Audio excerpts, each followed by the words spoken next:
स्वागत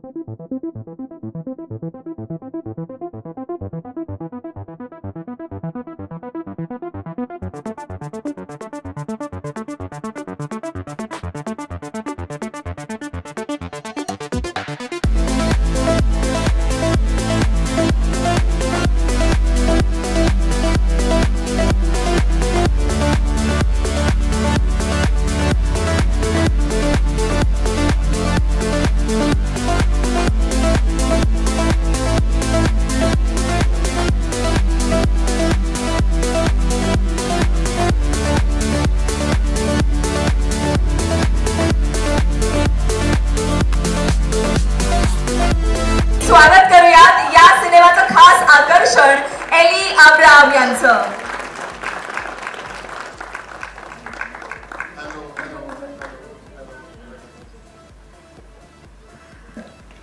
बहुत सारा efforts end मतलब हमने अच्छे से प्लान किया है. जिनके हमारा कैरेक्टर जो है इस फिल्म का अच्छे से प्लान किया है कि केदार जी जो मेरा टीचर था वो हमने बहुत सारे महीने में प्रैक्टिस किया है. वी प्रिपेयर्ड लाइक एटलीस्ट 6 महीने शायद शूट करने से पहले, because I wanted the pronunciation to be correct. वो हमने मतलब शुरू से भी बोला. एक्चुअली जब हम ऑफिस में मिले तो अजिंक्य ने ये भी कहा कि एक बार आप ये मराठी लाइन बोल सकते हो, मुझे देखना है कि मतलब शुरू से बिना प्रैक्टिस आपका एक्सेंट कैसा है, कि यू नो कि it should not be very very like okay कि इसको तो 1 साल लगेगा टाइप. सो काफ़ी अच्छा था ना अजिंक्य. हाँ, सो उसके बाद भी practice because we were also very clear कि मुझे डब करना चाहिए, मेरी आवाज़ होना चाहिए. तो हमारा वो वीडियोस भी है. सो मतलब प्रूफ सबूत है कि सच में मेरी आवाज़ है. मैं वो जो बोल रही हूँ ये कि इम्पॉसिबल से पॉसिबल होऊ शकतं. वाव. ऍक्च्युली टीजर मध्ये पाहिल्यानंतर हे जे वाक्य आहे जे एलीच्या तोंडी आहे की इम्पॉसिबलचं पॉसिबल होऊ शकतं, मला वाटतं खऱ्या अर्थाने वो एली के लिए भी परफेक्ट सेंटेंस है. बहुत परफेक्ट सेंटेंस है. एंड शी डिड दॅट की आतापर्यंत तिने वेगवेगळ्या भाषा वेगवेगळ्या सिनेसृष्टीमध्ये परफॉर्म केलेला आहे, वेगवेगळ्या गोष्टी अडॉप्ट केलेल्या आहेत. So I think it suits you. इम्पॉसिबलचं पॉसिबल होऊ शकतं. पण आता आम्हाला देखील 2 वाक्य मराठीत ऐकायची आहे. एक्चुअली हाँ, मतलब आई हैव रिहर्स मतलब कुछ लाइन्स, पर पता नहीं मतलब ऐसी मतलब मैं ऐसी थोड़ा नर्वस हो जा रहा हूँ अभी. मतलब बट मुझे ये तो बोलना था कि देखो ब्लैकआउट हो रहा अभी. अरे यार कोई नहीं, डायरेक्टर है आपके साथ खड़े.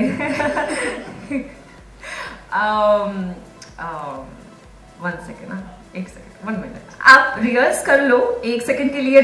ये कर लो. मैं तब तक अजिंक्य से कुछ पूछना चाहती हूँ की अजिंक्य सर, तुम्हाला एलीचं कास्टिंग करायचं हे पहिल्यापासून ठरलं होतं किंवा या रोलसाठी परफेक्ट कास्टिंग हेच आहे? सो कसं हे कास्टिंग झालं?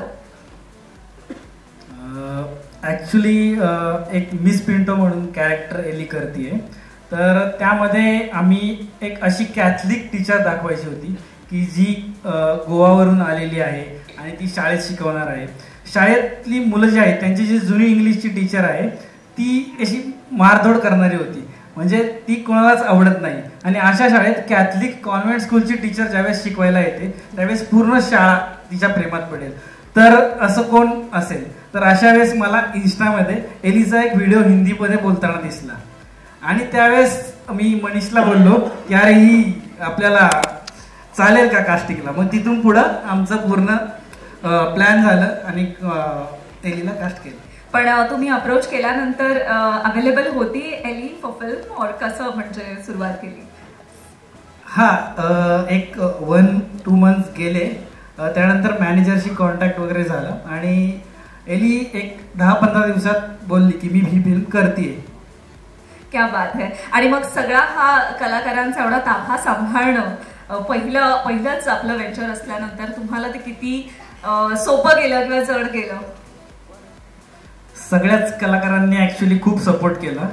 म्हणजे श्रीकांत दादा असतील, मीरा असेल, वनिता असेल, आनंदा, सगळ्या कलाकारांनी पूर्ण मला सपोर्ट केलं की मी जे सांगेल म्हणजे अगदी त्यांच्याही काही करेक्शन असतील, असं सगळ्यांनी एक कुटुंब म्हणून काम केलं आणि ते आपल्याला पडद्यावर बघायला मिळेलच 31 जानेवारीला. नक्कीच. आणि ही जी काही खोडकर मुलं जी तुम्ही आता सांगितलं की जी अजिबातच त्यांच्याबद्दल काय सांगणार आहात? यांना सांभाळायला लागलं? नाही, ह्यांनी खूप त्रास दिला सेटवर ऍक्च्युली.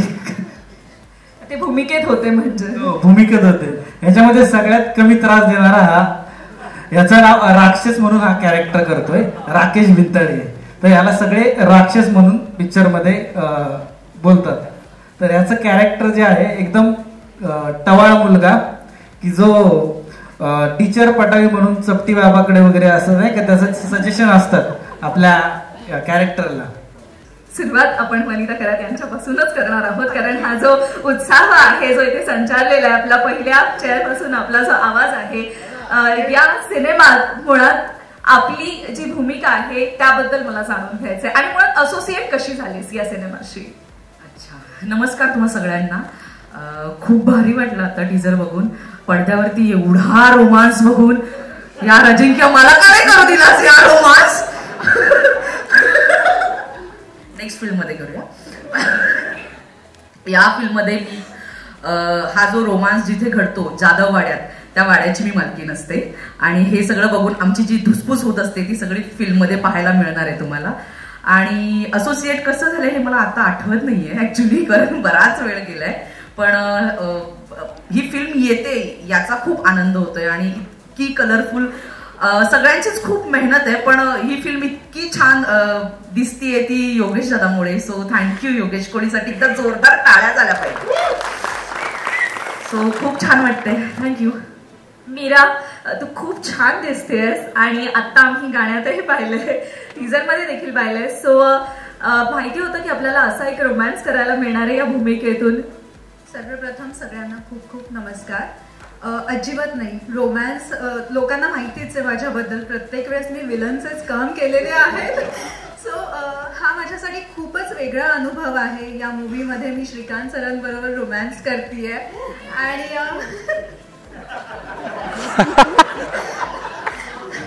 अजून किती चिडवणार आहे. ठीक आहे अजिंक्य, तुझे खूप खूप धन्यवाद. या चित्रपटामध्ये मला तू काम करण्याची संधी दिली आहेस, कारण आता मी काही चित्रपट करते, वेबसिरीज करते, पण त्यापेक्षा हा रोल खूपच वेगळा आहे आणि माझी खरंच मनापासून इच्छा आहे की लोकांनी मला या अवतारामध्ये पण पाहावं. सो हे कम्प्लीट होत आहे याच्यामुळे. आणि अजिंक्य आणि आमच्या पूर्ण टीमने खूप खूप मेहनत केलेली आहे, खूप मेहनतीने काम सगळ्यांनी केलेलं आहे. सो 31 जानेवारीला सगळ्यांनी प्लीज प्लीज मूवी पहा. चित्रपटगृहात जाऊन नक्कीच हा सिनेमा. चित्रपटगृहात जाऊन. आनंदा कारेकर, आपल्या भूमिकेबद्दल आपण काय सांगणार? म्हणजे प्रत्येक शाळेमध्ये विविध विषयासाठी मास्तर असतात, म्हणजे गणित, भूगोल, तसे पीटीचे सुद्धा मास्तर असतात. ते सगळे स्पोर्ट्स पण घडवत असतात, म्हणजे शरीर यष्टीची पिळदार असते अशी मी एक भूमिका त्याच्यात पीटीच्या मास्तरांची, पवार मास्तरांची करतोय.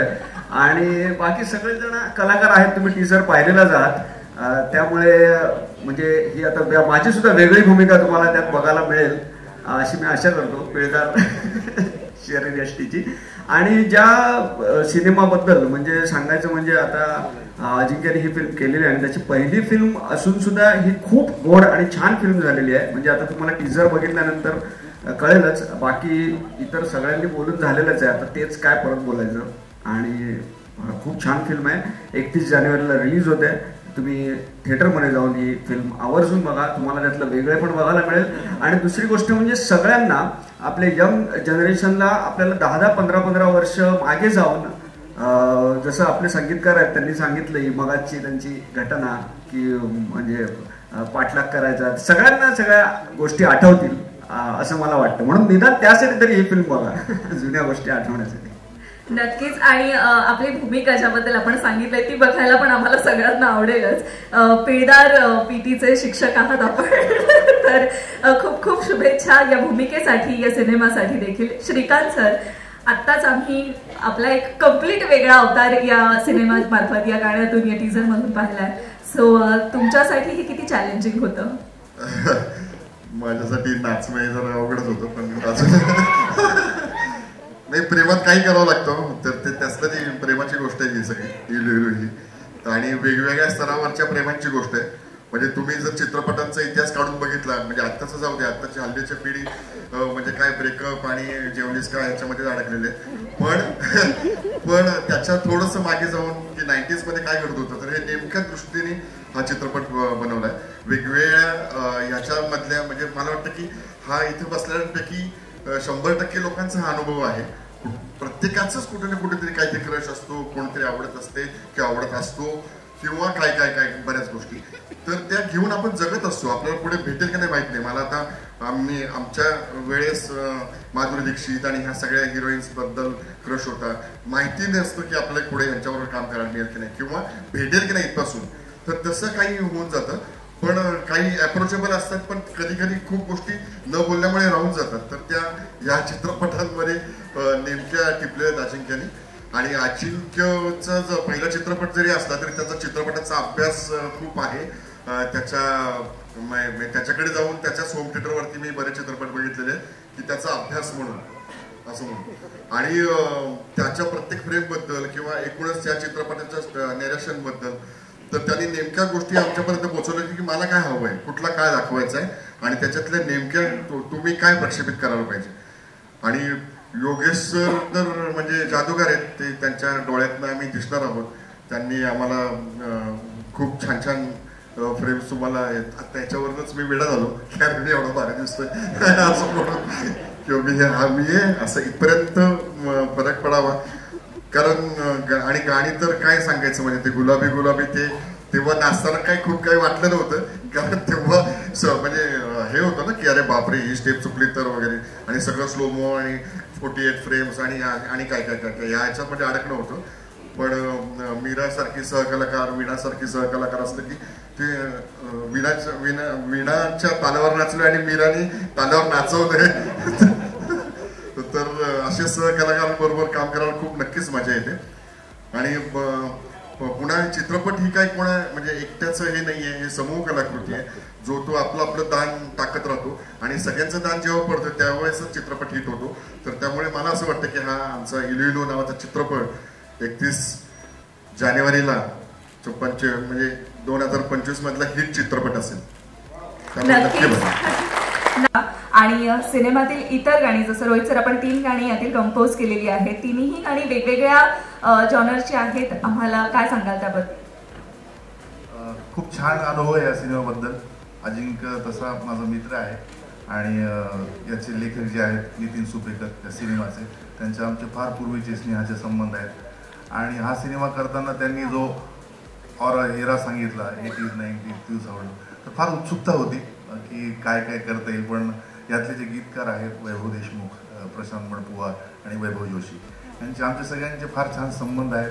मग गोष्ट घडत गेली आणि फार अजिंक्यचा जो उत्साह आहे की त्यांना जी एक्साइटमेंट आहे, आणि तो खरंच त्या इतका तरुण आणि इतका उत्साही आहे की त्यांनी जे नरेशन आमच्याकडे जे अपेक्षित होतं तर आम्ही देऊ शकलो. आणि नक्की असं वाटतंय की तो चेहरा आम्ही जगलेला आहोत की 90s सॉन्ग अजून पण मनावर खूप अधिराज्य घालवतात. तर खूप मजा आली. आणि विजय खूप माझे छान मित्र आहेत, त्यांनी आज सिनेमाचं पार्श्वसंगीत इतकं सुंदर केलं आणि जे रोमॅन्टिक गाणं आहे ते पण फार सुंदर केलं. तर नक्कीच अपेक्षा आहे की तुम्हाला फार आवडेल. ही तिन्ही जी गाणी आहेत ती 1998 म्हणजे त्या काळातलीच ऐकायला मिळतील, म्हणजे तसंच काही आहे की काही वेगळं देखील असणार आहे? थोडं जे असतो का आपलं 90चा काळामध्ये थोडा रेट्रो काळ आहे.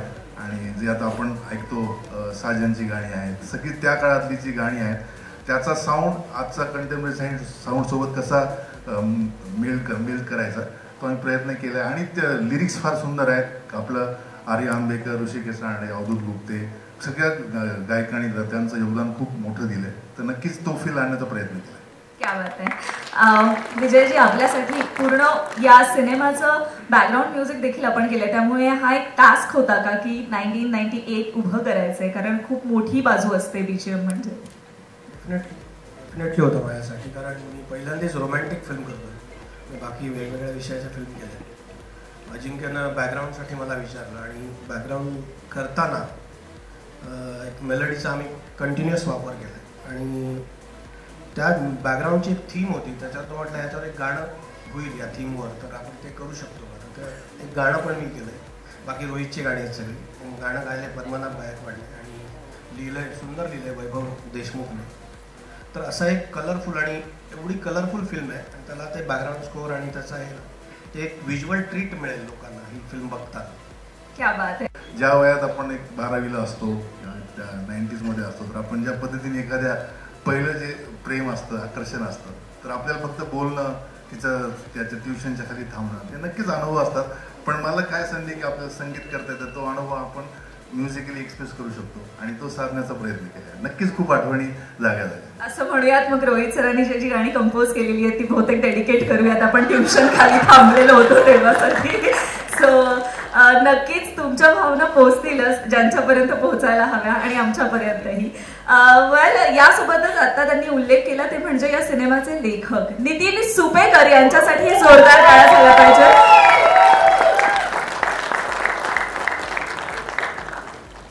100% या सिनेमाचं लेखन करताना मला असं फार वाटतं या सिनेमाशी जोडले गेलेला प्रत्येक जण काही ना काही गोष्टी आठवतोय किंवा कोणाला ना कोणाला तरी काही ना काही डेडिकेट यातून करावंसं त्यांना वाटत असेलच.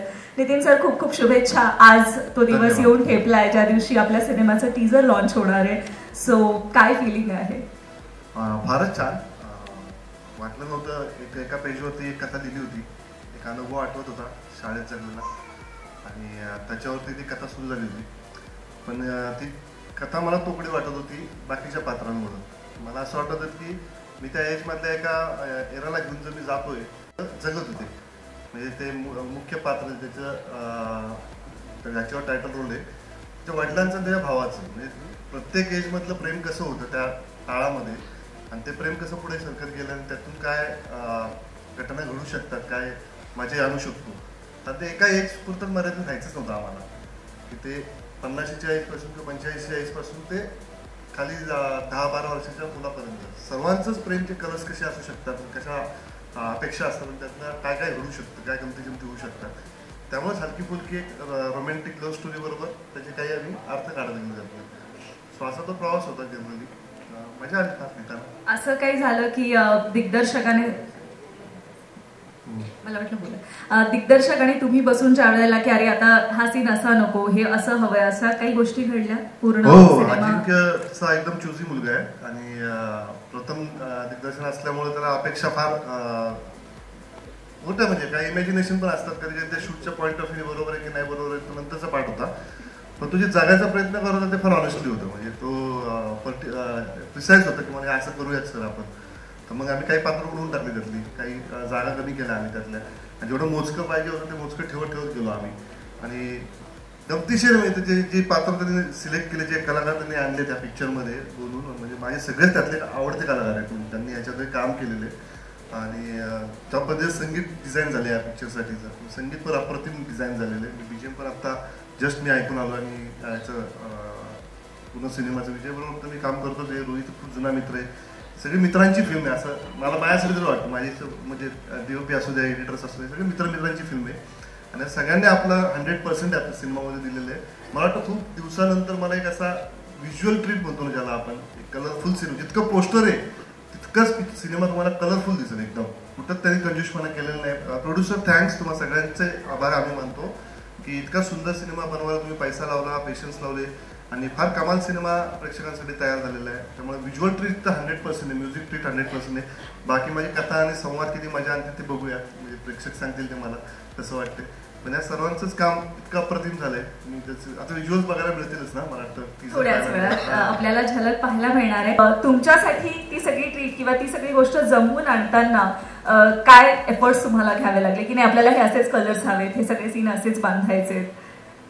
खरं ह्याच्या मागे जास्त कष्ट आहे ते अजिंक्यचं. कारण का ऑलमोस्ट 2 वर्ष गेली ह्या फिल्ममध्ये, ऑलमोस्ट 2 वर्ष ह्या फिल्ममध्ये गेली. त्याच्यामध्ये त्याचा ॲक्सिडेंट झाला, मध्ये परत 3-4 महिने फिल्म थांबली आणि जे 2 वर्षानंतर जे फिल्म घडलेले आहे ते खरंच अगदी उत्तम आहे. मला पहिल्यांदा टेन्शन असं होतं की बाबा अजिंक्य पहिल्यांदा फिल्म करतोय आणि म्हणजे की हा ॲक्टरना तो कन्वे करू शकेल का किंवा मला कन्वे करू शकेल का. खरं सांगायचं तर ह्यामध्ये ॲक्टर पण आणि बाकी टीम पण एवढी चांगली होती की बाबा फिल्म जमून गेली आणि अगदी सहजपणे जमून गेली. पण तुम्हाला स्वतःला शूट करताना इतर गोष्टी जसं की हे असं नकोय, हे असं हवंय, ह्या काही डिमांड्स होत्या का? किंवा अजिंक्य सर यांनीच तुम्हाला काय सांगितलं की नाही आपल्याला असंच घडवून आणायचंय? कारण एरा कम्प्लिटली वेगळा तुम्ही दाखवणार आहात, आत्ताचं नाहीये हे सगळं. अजिंक्यनं मला एक लुक सांगितलं होतं की बाबा आपण 2090 to 2000 ह्या दरम्यानची आपण फिल्म करतोय, तर त्यानं माझ्यापेक्षा जास्त आमचे आर्ट डिरेक्टर जे आहेत योगेश इंगळे त्यांच्याकडनं जास्त काम करून घेतलं. आणि मला वाटते की म्हणजे आर्ट डिरेक्टर किंवा डिरेक्टर म्हणून त्यांनी 90% काम केलेलं आणि फक्त 10% मला जेवढं मिळालं ना ते जास्त व्हिज्युअली अपिलिंग त्याच्यामुळे झालेलं आहे. क्या बात आहे. अजिंक्य फाळके यांनी पहिलाच हा सिनेमा जो दिग्दर्शनासाठी मला वाटतं निवडला किंवा हा विषय का निवडला हे मला सगळ्यात आधी जाणून घ्यायचंय. काही आठवणी आहेत किंवा काही अशा गोष्टी आहेत की नाही या सगळ्यांपर्यंत पोहोचायला हवं, सो काय रिलेट केलं तुम्ही की हा सिनेमा आपल्याला करायचा हे ठरवलं? ॲक्च्युली फर्स्ट टाइम दिग्दर्शन असल्यामुळे प्रत्येकजण वेगळी स्टोरी शोधत असतो की, आणि ही एक वेगळी लव्ह स्टोरी. प्रत्येकाच्या आपल्या भावना असतात ज्या की एखादी मुलगी आवडू लागते, मग सगळं स्लो व्हायला लागतं आणि त्या प्रकारे त्या भावना अशा चित्रपटामधून मी व्यक्त केल्यात ज्या की प्रत्येक जनरेशन म्हणजे मोठी पिढी असू दे, आपले तरुण कॉलेजचे असते, शाळेची लोक असेल, तर सगळ्यांना ते जरूर आवडेल. नक्कीच प्रेम ही भावनाच अशी आहे, ती सगळ्यांना आवडेल अशीच आहे. पण मला वाटतं या सिनेमाच्या माध्यमातून तुम्ही आजच्या पिढीला थोडंसं मागे घेऊन जाणार आहात, तर यासाठी तुम्ही काही वेगळे काय म्हणता येईल त्याला सेट वेगळा डिझाईन केला किंवा काही वेगळे एफर्ट्स घ्यावे लागले की तो काळ दाखवण्यासाठी काय काय करावं लागलं? तो काळ दाखवण्यासाठी बऱ्याच अशा गोष्टी आहेत की ज्यावेळेस आपण जुन्या काही गोष्टी असायच्या त्यावेळेस गोल्ड स्पॉट नावाचं एक ड्रिंक मिळायचं, तर अशा काही गोष्टी ज्या आपल्याला आठवला किंवा आपल्याला दिसल्या तरी आपण त्या भावनेमध्ये जातो. तर जुने सेट्स असेल, जुन्या गाड्या असतील, अशा बऱ्याच जुन्या गोष्टी दाखवून आपण त्या काळापर्यंत लव्ह लेटर्स सगळंच पूर्ण पॅकेज या सिनेमामध्ये आपल्याला बघायला मिळेल. क्या बात आहे. आणि निर्माते म्हणून या सिनेमासाठी या सगळ्या गोष्टी प्रोव्हाइड केल्या होत्या का? काय काय गोष्टी निर्माते म्हणून तुम्हाला द्याव्या लागल्या या सिनेमासाठी? मला तसं खरं तर अजिंक्य सरांनी मगाशीच सांगितलंय निर्माते खूप कमी बोलतील किंवा बोलणारच नाही, कारण त्यांचं काम जे होतं ते म्हणजे सिनेमाच्या पाठीशी उभं राहणं जे त्यांनी केलेलं आहे. तरी पण आजच्या दिवशी प्रमोशनला येऊन सिनेमा पोहोचलाय, सो काय सांगाल?